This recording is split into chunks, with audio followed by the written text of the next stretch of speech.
Hi, I'm Paige. Welcome back to my kitchen. You're watching the next episode of Doing It with Paigey.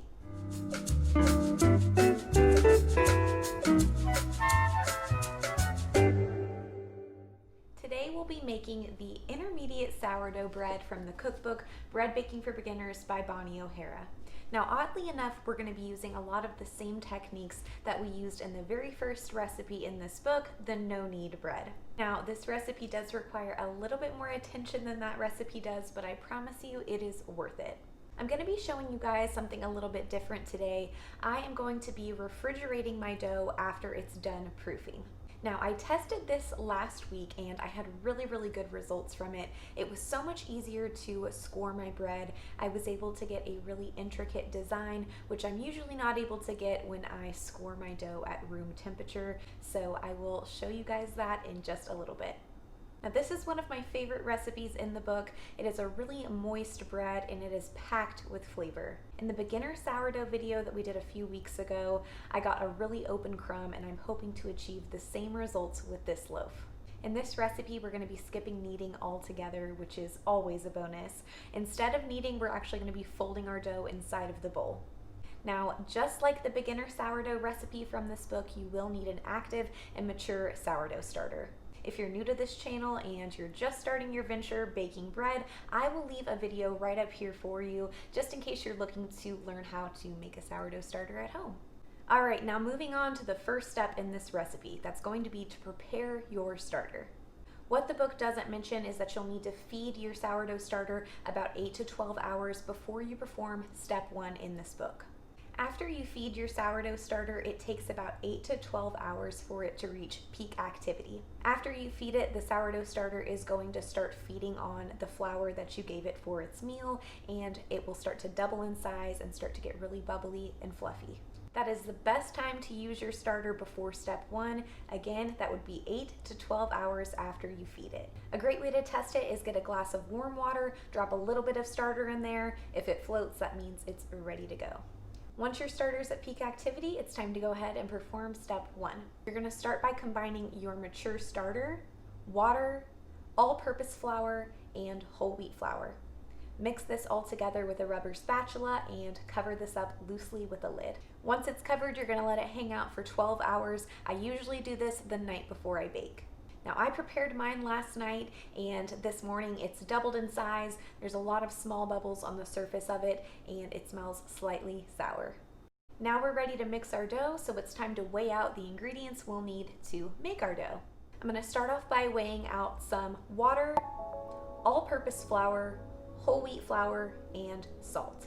So last night I prepared my starter in a large bowl. So what I'm going to do is pour my water directly on top of this starter mixture, and I'm just going to use my hands to swish this all around. The water and starter mixture should start to get really bubbly as you continue to swish and mix this. Once that's really bubbly and everything is well combined, we're going to add our dry ingredients directly on top of this. I'll start by adding both types of flour on top of this mixture and then our salt. We're just going to jump right in and start mixing by hand. Just make sure that you are squeezing the dough, scraping the sides of the bowl, the bottom of the bowl. Make sure that you get all of the wet ingredients combined with the dry ingredients.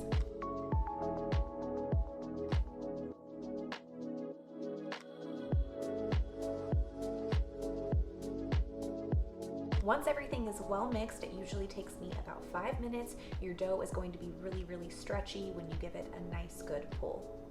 Now that our dough is well mixed, we're going to go ahead and let this rest for about 30 minutes so that the flour can absorb some of that water. All right, it's been about 30 minutes. It's time to go ahead and start giving our dough some folds. Now, I warned y'all in the beginning of this video, this recipe does require a little bit more attention than what we're used to.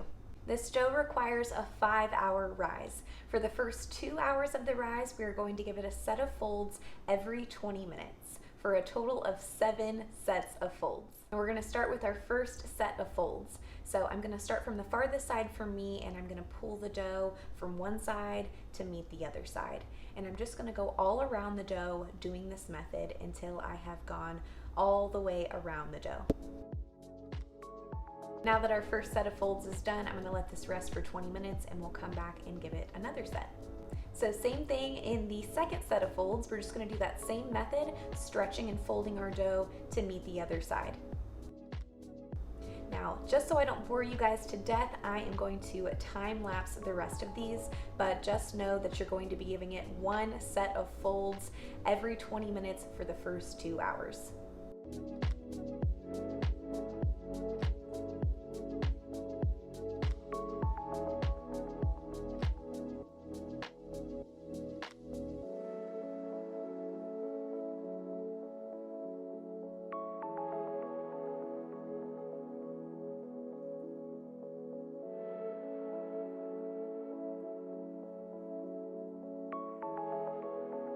You'll start to notice as you get closer and closer to that 2-hour mark, your dough starts to really tighten up. It's a little bit harder to stretch and fold it to meet the other side.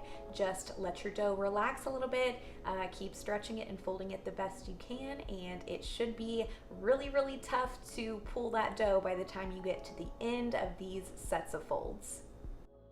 Now that our folds are done, that wasn't too bad, right? We're gonna go ahead and cover this up with a floured kitchen towel, and we're gonna let this rise uninterrupted for 3 additional hours. So I'll come back and check in with you guys then. All right, it's been about 3 hours since our last set of folds. It's time to go ahead and move on to the next step, which is divide and pre-shape. Now I actually halved my recipe today, so I won't be dividing it into 2 equal pieces because I'm only making 1 loaf. If you made the full recipe, go ahead and divide your dough into 2 equal pieces. I'll show you guys what my dough looks like after it's done rising. As you can see, it has doubled in size. It's looking very fluffy, so I'm gonna go ahead and get this pre-shaped. I'm gonna start off by flouring my countertops and turning my dough out of the bowl so that the side that was in contact with the bowl is up facing me. We're gonna start by giving our dough a couple of sets of letter folds. I'm gonna start by grabbing the dough on the farthest side from me and folding that down to meet the center. I'll then start from the side closest to me and fold that up to meet that seam. We'll then do the same thing from my right and from my left, again creating that tight seam. I'm gonna dust this lightly with some flour, cover this up with a floured kitchen towel, and let this bench rest on the counter just like this for 30 minutes. All right, it's been about 30 minutes. Our dough is done bench resting, so I'm gonna go ahead and get this shaped. I'm gonna start off by turning my dough over, and we're just gonna do that same set of letter folds. So start from the farthest side from you, pull that down to meet the center. Same thing from the side closest to you. Then start from the right or left.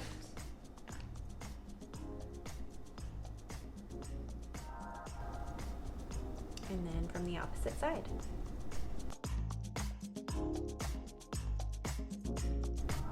Just be sure to create a tight seam here.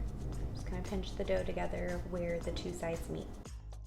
And then turn your dough over, and you're just going to cup your hands underneath the dough and simultaneously turn it. This is going to create even tension across the top of your loaf. You don't want to get this so tight that it tears, but you do want to create some good even tension.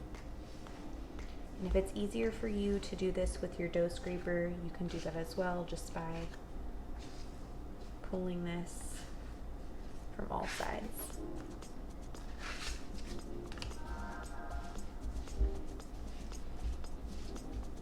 So once you're done shaping your loaf, you're just going to add a little bit of flour to the top of it. And we're going to turn this over into a well-floured proofing basket, seam side up. I'm going to cover this up with a floured kitchen towel, and we'll let this proof for about 1 to 2 hours. All right, it's been about 1.5 hours. Our dough is done proofing. I'll show you guys how I can tell. If you poke the dough and it leaves an indent, that means it is ready to go. If you poke the dough and it springs right back up, it needs more time. Ours is looking ready to go, so as I mentioned in the beginning of the video, I am gonna pop this in the refrigerator overnight, and we'll be baking this tomorrow. I'm so excited to score and bake this bread with you guys, so I'll check in with you guys in a bit. Hey, I'm back. It's been about 23 hours since I put my dough in the fridge. I put it in last night and I'm ready to go ahead and bake it. Last time I tried this method, I only left my dough in the refrigerator for about 8 hours. Now it's been about 24, so I'm eager to see how this turns out. I can expect this to be very easy to score though, and that is really what I'm most eager to show you guys. So I'm going to take it out of the fridge and show you guys how we're going to do it. I do want to note that my Dutch oven and my oven are preheating. I plan to have those fully preheated before I put my dough in there. So I'm going to score it and immediately put that into the oven. If you're not refrigerating your dough at home and you're just baking this loaf as instructed in the book, just go ahead and bake as you normally would. If this is your first time watching this series and you're eager to see how I score a loaf that is at room temperature, I'll link a video to one of those right up here for you guys. So I just took my dough out of the refrigerator and it's time to go ahead and score it. I'm just going to turn this out onto some parchment paper and I'm going to keep my lom at a 10-degree angle, and today I'm just going to be doing one long score down the middle of the loaf. You'll want to score confidently and deeply. You're looking to get somewhere near 3/4 of an inch deep. And I'm going to do a little design here on the side so I can show you guys how that turned out. Scoring designs on your loaf is a little bit different than doing those deeper scores. If you're trying to do a design at home, just remember to keep your lom at that 10-degree angle and just very delicately and lightly slash the design that you'd like on your dough. Now that this is slashed, I'm going to immediately drop this into my hot Dutch oven and we are going to bake this for about 25 minutes with the lid on. Then we'll remove the lid and bake it for an additional 20 minutes to get a nice good color. All right, our bread's been cooling on a wire rack for about 30 minutes and here is how it turned out. As you can see, I had a really good ear on the loaf, but there is room for improvement. The dough cracked along the side, which could happen for any number of reasons, so I will need to troubleshoot that a little bit more. If you guys have any ideas or suggestions on what could have caused this splitting and cracking along the side, feel free to leave me a comment below. I would say the loaf rose way more than the other loaves that I've made so far in this book. I'm really excited to try this because it smells so good, so I'm going to go ahead and cut in and do a taste test.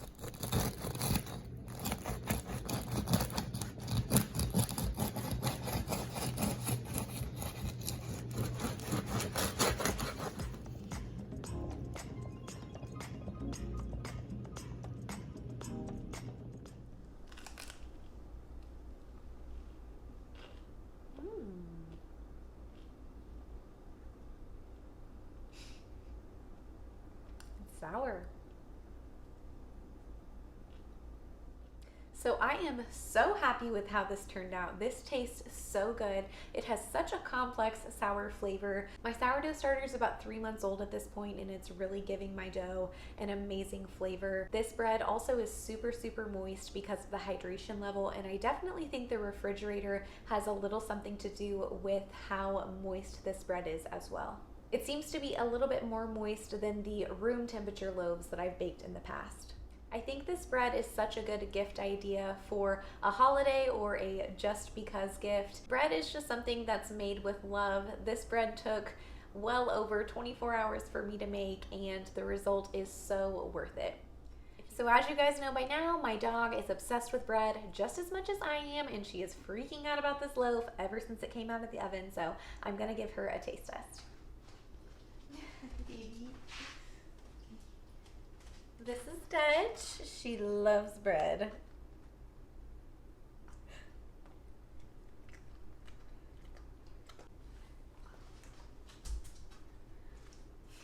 Okay.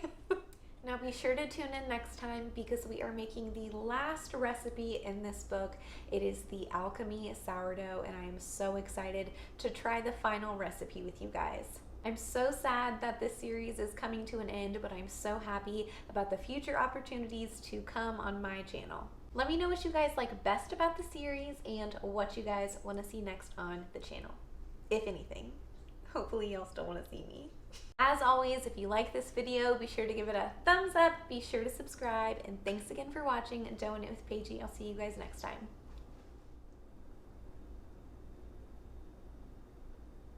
Is that right? Or wait. You were already talking about that. Okay.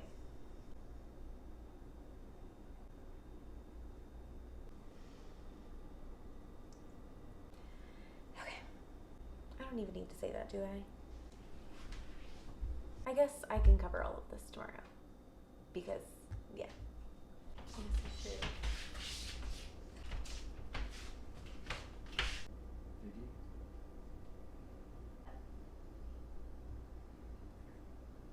Sorry, this is weird. What are you doing? Oh. Is that okay? Is that weird? That's weird. Help me? No. Was that good?